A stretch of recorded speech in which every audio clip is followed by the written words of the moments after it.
Everyone, आज हमारे साथ जुड़े हैं डॉक्टर ऋषिकेश महाकाल। इनका AIAPGD में ऑल इंडिया रैंक 20 आया है।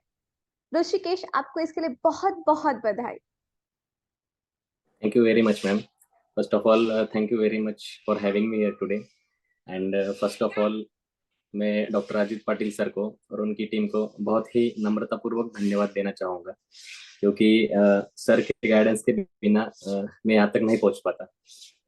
जी, अच्छा ऋषिकेश, आपने अपना BAMS कहाँ से और कब किया था? मैंने BMS college of Ayurveda and research centre Nigdi Pune से कंप्लीट किया है और 2023 में मैं पास आउट हो चुका हूँ और ये AIPGT का मेरा फर्स्ट अटेम्प्ट है। दैट्स ग्रेट, आपने AIAPGD का फर्स्ट अटेम्प्ट दिया और आपका ऑल इंडिया में रैंक 20 आया है। That's a really great achievement Rishikesh. अच्छा ऋषिकेश, AIPHD की प्रिपरेशन आपने कब स्टार्ट किया था और आइडियली कब स्टार्ट करना चाहिए हमें? जी, मैंने तो मेरा जो प्रिपरेशन है AIPGT का वो फाइनल ईयर में स्टार्ट किया था। मुझे अभी भी याद है, जुलाई 2022 में मैंने सर से फर्स्ट टाइम बात की थी और तब मैंने क्लास ज्वाइन किया था। लेकिन फाइनल ईयर में जुलाई में मैंने क्लास ज्वाइन किया था और दिसंबर में हमारे यूनिवर्सिटी के एग्जाम्स थे। तो जुलाई से सितंबर ये 3 मंथ्स ही मैं AIPGT के लिए पढ़ पाया था उस वक्त, क्योंकि यूनिवर्सिटी के एग्जाम्स के लिए थ्योरेटिकल एंगल ऑफ वे से ज़्यादा पढ़ना पड़ता है। तो उस समय पे मैं क्लास के लिए ज़्यादा नहीं पढ़ पाया था। लेकिन उन 3 मंथ्स में मैंने फाइनल ईयर का जो भी रहता है सुश्रुत संहिता और चरक उत्तरार्ध का पोर्शन, वो थोड़ा बहुत कवर कर लिया था। फिर बाद में फिर एग्जाम का रिजल्ट आने के बाद फिर मैंने इंटर्नशिप बैच ज्वाइन कर लिया था। ओके, अच्छा ऋषिकेश, आप अपने AIPHD की प्रिपरेशन के टाइम कितने घंटे पढ़ते थे? अ, वैसे तो आइडियली मेरा जब इंटर्नशिप स्टार्ट हुआ तो पहला 6 मंथ्स मेरा सिविल इंटर्नशिप था, जो कि फुल वर्किंग था और ड्यूटीज भी बहुत हेक्टिक थी। तो पहले 6 मंथ्स तो मैं नहीं पढ़ पाया था और फिर जब सिविल इंटर्नशिप खत्म होके हमारी अर्बन इंटर्नशिप, जो कि हमारे कॉलेज की इंटर्नशिप रहती है, तो वो जब मेरी स्टार्ट हुई थी तो तब मैंने पढ़ना स्टार्ट किया था। तो उसमें फिर 9 to 4 हमारी ड्यूटीज रहती थी और वहां पर लगभग 9 to 4 में अराउंड 1 to 2 आवर्स मुझे स्टडी के लिए मिल जाता था। और फिर ड्यूटी खत्म होने के बाद 4 बजे के बाद फिर मुझे प्रॉपर टाइम मिलता था, तो उसके बाद फिर मैं 4-5 घंटे पढ़ लेता था। तो जब मेरी अर्बन इंटर्नशिप चल रही थी तब मैं दिन का एवरेज 7 से 8 घंटे पढ़ता था। लेकिन जब मेरी इंटर्नशिप कंप्लीट हुई मार्च 2024 में मेरी इंटर्नशिप कंप्लीट हुई थी, तो मैंने स्टडी का शेड्यूल चेंज कर दिया था और उसके बाद फिर मैं लगभग 12 से 13 घंटे दिन का पढ़ता था।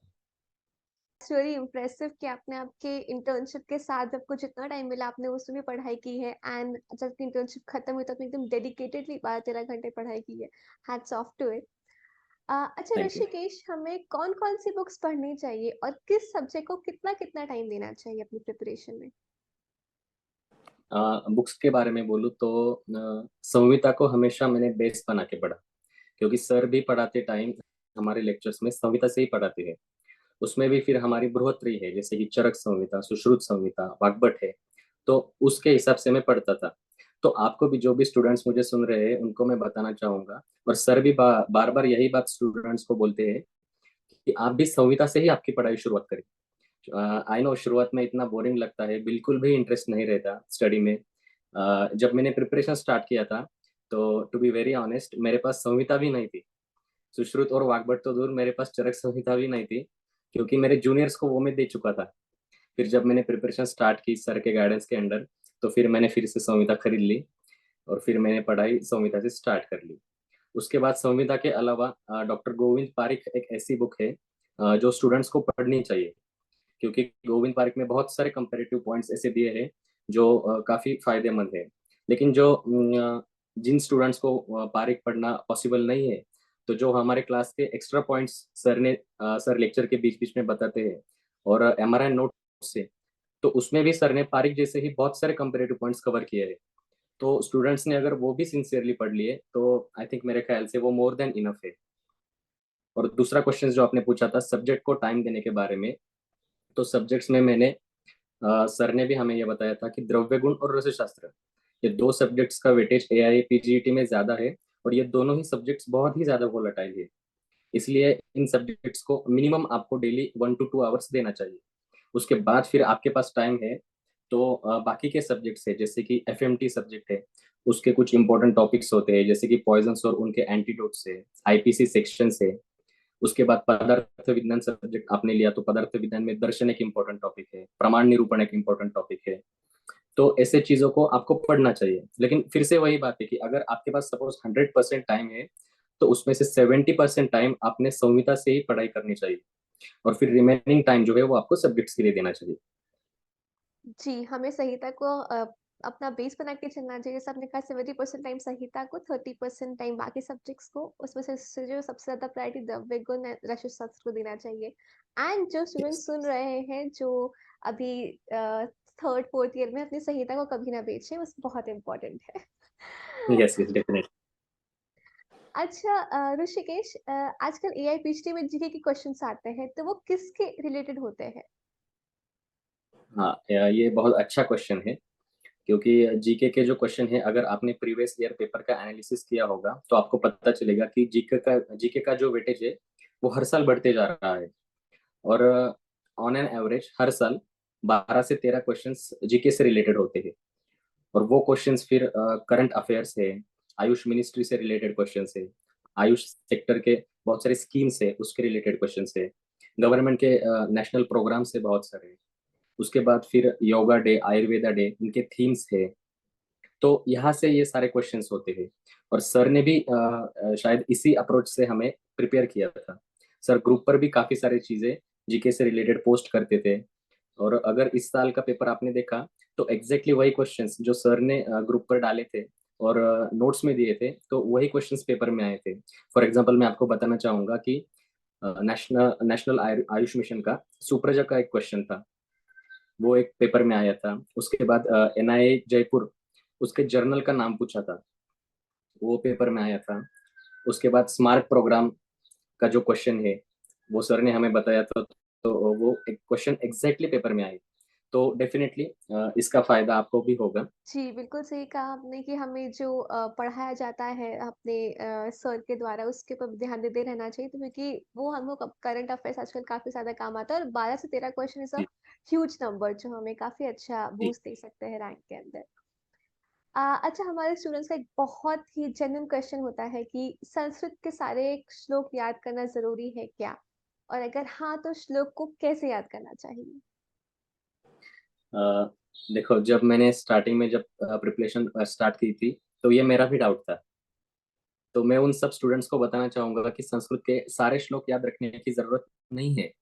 बहुत सारे स्टूडेंट्स को ये कंफ्यूजन रहता है कि संहिता से पढ़ना मतलब सब श्लोक लर्न करना, लेकिन ये सही नहीं है। आपको बस उस टॉपिक की, उस अध्याय की एक थोरो अंडरस्टैंडिंग होना जरूरी होता है। हाँ, लेकिन कुछ टॉपिक ऐसे होते हैं जिनके श्लोक अगर आप लर्न करोगे तो डेफिनेटली आपको फायदा है होगा। फॉर एग्जाम्पल मैं आपको बताना चाहूंगा कि मैंने चरक विमान स्थान 8 में प्रकृति के श्लोक है, उसके बाद उसी अध्याय में धातु सारता के श्लोक है, उसके बाद अग्र संग्रह है, शारंगधर संहिता में शारंगधर ने 24 कर्मस का डिस्क्राइब किए हैं। उसके बाद स्त्रोतस मूल स्थान दुष्टि हेतु जो है चरक विमान स्थान 5वें अध्याय में। तो ये सारे जो श्लोक है, ये अगर आप लर्न करोगे तो डेफिनेटली आपको उनको अलग से याद रखने की जरूरत नहीं होगी। और इन सब टॉपिक्स में से हर साल 1 या 2 क्वेश्चन आते ही है। इस साल भी प्रकृति से क्वेश्चन आया था, अग्र संग्रह से क्वेश्चन आया था। तो डेफिनेटली ऐसे कुछ पॉइंट्स होते हैं जो आपको लर्न करना चाहिए। और रही बात लर्न कैसे करें श्लोक, तो मेरा संस्कृत तो बहुत वीक था, तो श्लोक लर्न करने में तो मुझे बहुत दिक्कत आई थी, शुरुआत में याद नहीं रहता था। तो मैं वो लिख लिख के याद करता था। और आपने ये क्वेश्चन पूछा, ये तो मैं ये बता दूं कि मेरा ये प्लस पॉइंट था कि एक बार अगर मैंने ठान लिया कि ये चीज करनी है, तो किसी भी हालत में मैं उसे पूरा करके रहता था। और एस्पिरेंट्स को भी मैं बताना चाहूंगा कि आपके प्रॉब्लम्स जो भी है, बस ठान लो कि मैं ये करके रहूंगा, चाहे जो भी हो जाए मुझे ये करना ही है। तो आपने क्या किया, आपके प्रॉब्लम्स को डेयर बना दिया। और डेयर जो है वो सीधा ईगो से कनेक्टेड होता है, और ईगो के नुकसान बहुत है लेकिन एक फायदा है, चीजें ड्यूरेबल लगने लगती है।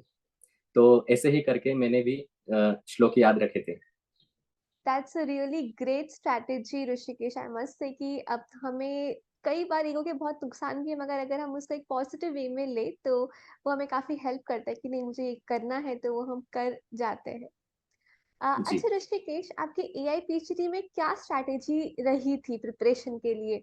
आप उसे शेयर करेंगे ताकि हमारे एस्पिरेंट्स को तो उससे थोड़ी हेल्प हो सके? जी जी। मेरी स्ट्रेटेजी को मैं दो हिस्सों में डिवाइड करना चाहूँगा। एक जब मेरे इंटर्नशिप के समय, और दूसरा मेरे इंटर्नशिप कंप्लीट होने के बाद। तो इंटर्नशिप मेरी स्टार्ट हुई थी मार्च 2023 में। तो पहले 6 मंथ मेरी सिविल इंटर्नशिप थी, जो कि बहुत ज़्यादा हेक्टिक थी, और उस समय मैं कुछ भी नहीं पढ़ता था, कुछ भी नहीं पढ़ता था। लेकिन जब मेरी सिविल इंटर्नशिप कंप्लीट होके अर्बन इंटर्नशिप स्टार्ट हुई कॉलेज की, आई थिंक सितंबर 2023 में मेरी अर्बन इंटर्नशिप चालू हुई थी। तो फिर तब से मैंने फिर से पढ़ना स्टार्ट किया था। तो वहाँ पर हमारे ड्यूटीज़ का टाइमिंग 9 to 4 होता था, और ड्यूटीज़ के दौरान ज़्यादा समय नहीं मिलता था पढ़ने के लिए। तो उस वक्त मैं और मेरी एक कलीग थी, तो हम डिस्कशन करते थे, या फिर ओपीडी के बीच बीच में जो समय मिलता था 15 मिनट्स 20 मिनट्स, तो उसके बीच बीच में हम क्वेश्चन सॉल्व करते थे। मिसलेनियस सेक्शन के सर के जो भी क्वेश्चन है वो हम सॉल्व करते थे। बाकी जो माइनर टेस्ट है वो हम सॉल्व करते थे, या फिर सर के जो छोटे छोटे नोट्स है, फॉर एग्जाम्पल मिक्स नोट्स, तो उसमें बहुत सारे छोटे छोटे पॉइंट्स दिए हैं, तो हम वो पढ़ते थे। उसके बाद फिर ड्यूटी खत्म होने के बाद जब मुझे प्रॉपर टाइम मिलता था, 4 to 5 आवर्स, तो उस टाइम पे मैं संविदा के लेक्चर्स करता था। उसमें भी फिर सर ने जो सिलेबस टेस्ट के लिए दिया है ग्रुप पर, उसी को मैं कवर करने की कोशिश करता था। ऐसा शेड्यूल मेरा इंटर्नशिप के टाइम पे था। जब मेरी इंटर्नशिप कंप्लीट हुई, मार्च 2024 में मेरी इंटर्नशिप कंप्लीट हुई, तो उसके बाद मैंने मेरे पढ़ाई का पैटर्न थोड़ा चेंज कर दिया था। तब जो मॉर्निंग का मेरा टाइम था, उसमें मैं चरक संहिता और द्रव्य गुण की पढ़ाई करता था। और चरक संहिता की पढ़ाई में भी फिर सपोज स्थान में रोटेट करते रहता था, कि 1 घंटा सूत्र स्थान पढ़ लिया, 1 घंटा निदान स्थान पढ़ लिया, 1 घंटा चिकित्सा स्थान पढ़ लिया। और उसके बाद फिर मैं द्रव्य गुण का लैटिन नेम्स रिवाइज करता था, अभाव प्रतिनिधि द्रव्य, मिश्रक गण, इन सब चीजों को मैं डेली पढ़ता था। फिर आफ्टरनून का जो समय था, उस समय में मैं सुश्रुत संहिता पढ़ता था। और सुश्रुत संहिता के साथ साथ ही मैं रसशास्त्र एक ऐसा सब्जेक्ट था जो डेली मैं आफ्टरनून को पढ़ता था।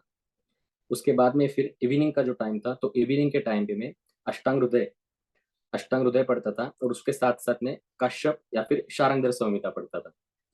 और फिर रात का जो समय मेरे पास बच जाता था आफ्टर डिनर, तो उस समय में मैं एमआरआई नोट्स पढ़ता था। और माइनर संहिता है, जैसे कि हारित संहिता, बेल संहिता, योग रत्नाकर, माधव निदान, तो इन संहिता की मैं पढ़ाई करता था। उसके बाद और मैं बोलना चाहूंगा कि मैं डेली टेस्ट सॉल्व करता था। मतलब जो मिसलेनियस सेक्शन सर ने आने वाले टेस्ट के लिए रखा है, तो उस सेक्शन को मैं टारगेट बना के चलता था दिन का, कि दिन का सपोज मुझे 15 टेस्ट सॉल्व करना है, सपोज सेक्शन ए का, तो मैं उस 15 टेस्ट को डिवाइड करता था। मॉर्निंग के टाइम पे 5 टेस्ट, आफ्टरनून को 5 टेस्ट, और इवनिंग को 5 टेस्ट, ऐसे डिवाइड करके मैं स्टडी करता था। इसके अलावा टेस्ट में सर के ऐप पर प्रीवियस के जो भी मेजर टेस्ट हुए हैं सब, उसके पेपर अवेलेबल है, तो मैंने वो भी सब सॉल्व किए थे। आई थिंक 2022 से वो पेपर एप्लीकेशन पे अवेलेबल है, तो वो सारे पेपर मैंने सॉल्व किए थे। और लास्ट लास्ट के दिनों में तो लगभग दिन के 850 to 1000 एमसीक्यूज में सॉल्व कर लेता था। और जितने ज्यादा आप भी क्वेश्चन सॉल्व करोगे, उतने ही डिफरेंट एंगल से आपका वो टॉपिक कवर हो जाएगा, आपका उस टॉपिक से रिलेटेड एक कॉमन सेंस डेवलप हो जाएगा। और ये चीज प्रिपरेशन के टाइम बहुत जरूरी होता है, क्योंकि एआईपीजीटी का सिलेबस इतना ज्यादा वास्ट है कि सारी चीजों का हम रट्टा नहीं मार सकते। कुछ क्वेश्चन ऐसे होते हैं, कुछ चीजें ऐसी होती है जो कॉमन सेंस से सॉल्व करनी होती है। तो यस, जितना ज्यादा आप क्वेश्चन सॉल्व करोगे, उतना ज्यादा आपको फायदा है। इसके अलावा एक टॉपिक में एक पॉइंट में बोलना चाहूंगा, कि जब हम साथ में पढ़ते थे, तो हम एक दूसरे को कोई भी रैंडम टॉपिक सिखाते थे, कोई भी अध्याय सिखा देते थे, या फिर मैं किसी और से सीख लेता था, तो और उससे रिलेटेड हम एक दूसरे से क्वेश्चन पूछते थे, तो उसका मुझे बहुत ज्यादा फायदा हुआ। और आइजैक न्यूटन ने भी कहा है, you do not really understand something unless you can explain it to your grandmother. तो हमारे पास तो कोई ग्रैंड मदर नहीं थी, तो हम एक दूसरे से ही डिस्कशन करके पढ़ाई करते थे। तो डिस्कशन करके अगर आप भी पढ़ाई करेंगे, तो डेफिनेटली आपको भी फायदा होगा। एक चीज और मैं बोलना चाहूंगा यहाँ पे, कि बहुत सारे स्टूडेंट्स का ये डाउट रहता है कि क्लास के जो रैंडम नोट्स है, उसमें सर ने बहुत सारे रैंडम पॉइंट्स दिए हैं। तो वो याद कैसे रखे। तो जब हम रैंडम नोट्स की पढ़ाई करते थे तो पढ़ते पढ़ते हम एक दूसरे को क्वेश्चंस पूछते थे, और वो चीज हमने एक लेक्चर के फॉर्मेट में रिकॉर्ड कर ली थी, ऑडियो लेक्चर के फॉर्मेट में। और फिर बाद में जब रिवीजन का टाइम आया तो हम बस वो ऑडियो सुन लेते थे, जिससे कि मुझे रीड करके कभी बोर भी हो जाता था, तो वो ऑडियो से मेरा वो टॉपिक कवर हो जाता था।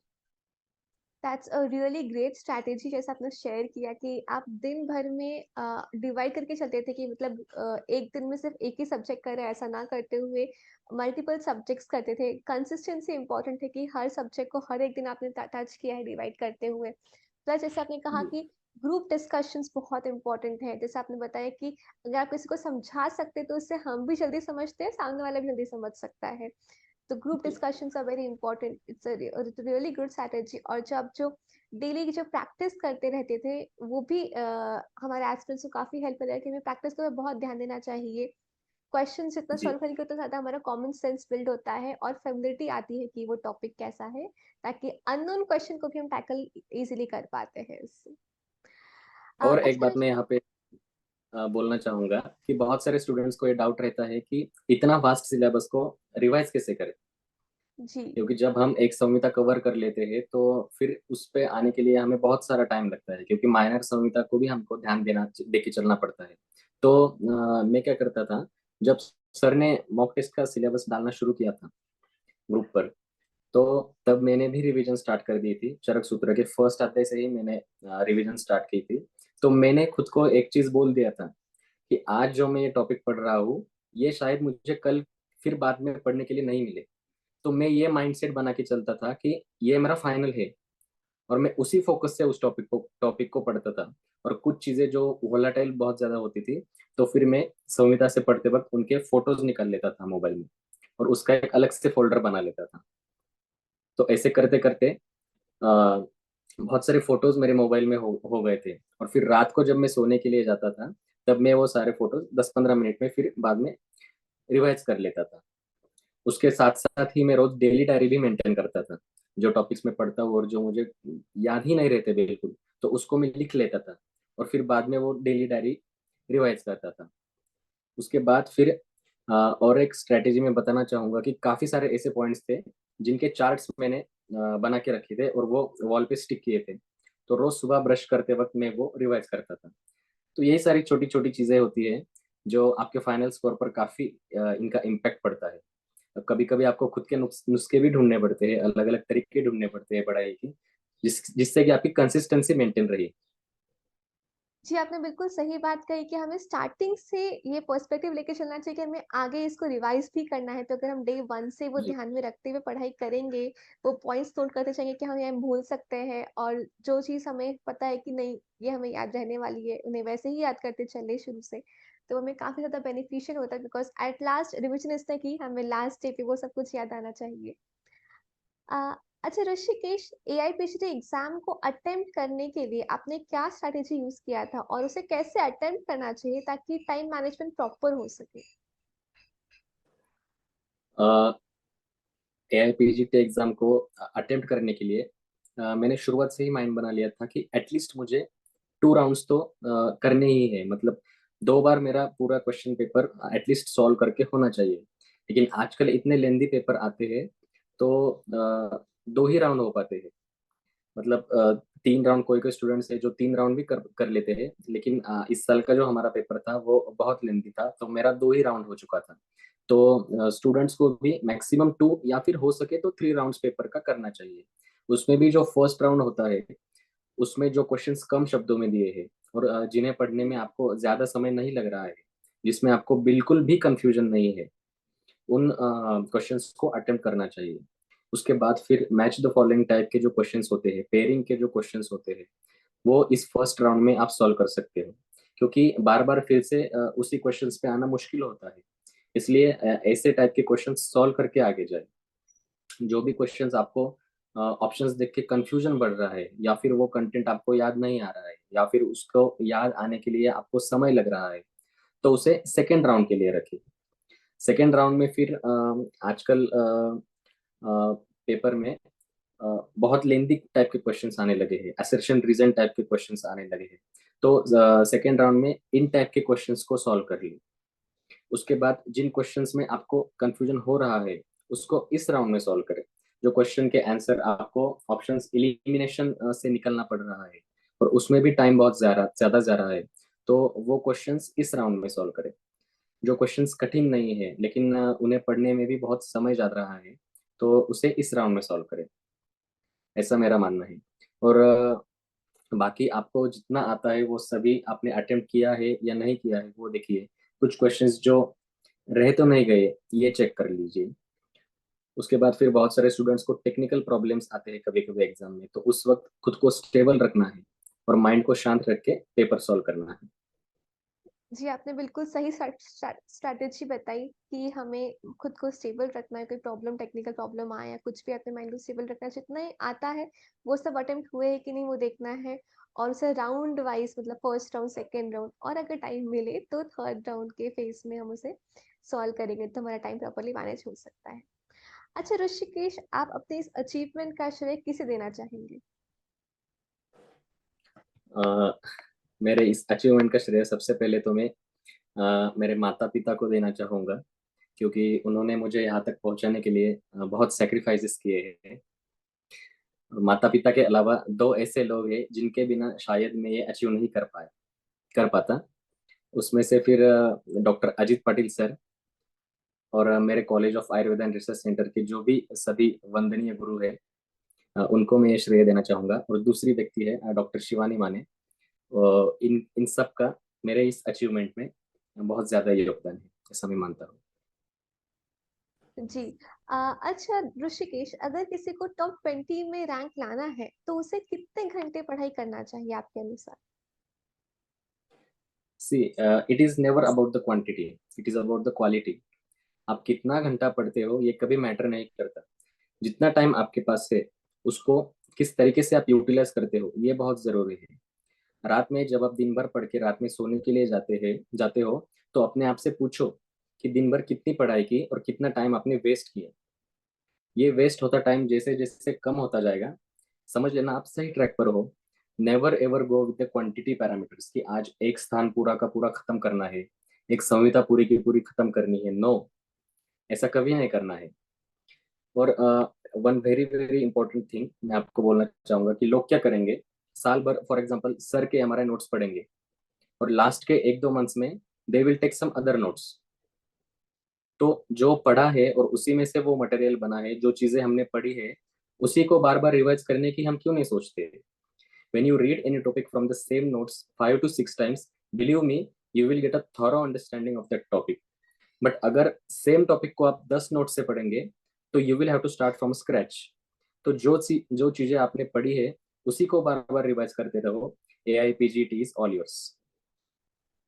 जी, बिल्कुल सही कहा आपने। जो हमने जिस चीज़ को कंसिस्टेंटली पढ़ा है, उसी को कंटिन्यू करना चाहिए, बार-बार चेंज नहीं करते रहना चाहिए कि आज यहाँ से कर लिया, कल वहाँ से कर लिया। अच्छा ऋषिकेश, जो स्टूडेंट्स आपको सुन रहे हैं, उनके लिए आप कुछ मैसेज देना चाहेंगे कि वो आपकी तरह डेडिकेशन और मोटिवेशन कैसे ला सकते हैं? पहली चीज तो मैं सबको ये बता दूं कि मैं कोई एक्स्ट्रा ऑर्डिनरी स्टूडेंट नहीं हूँ या कोई ब्रेव स्टूडेंट नहीं हूँ। मैं एक बहुत ही एवरेज स्टूडेंट हूँ। और टू बी वेरी फ्रैंक, मैं उन्हीं बच्चों में से था जो यूनिवर्सिटी एग्जाम का टाइम टेबल आने के बाद 1 या 2 मंथ पहले अपनी पढ़ाई स्टार्ट करता था। और सर के टेस्ट में भी पूरे साल भर में मैं कभी भी टॉप 25 में नहीं आया।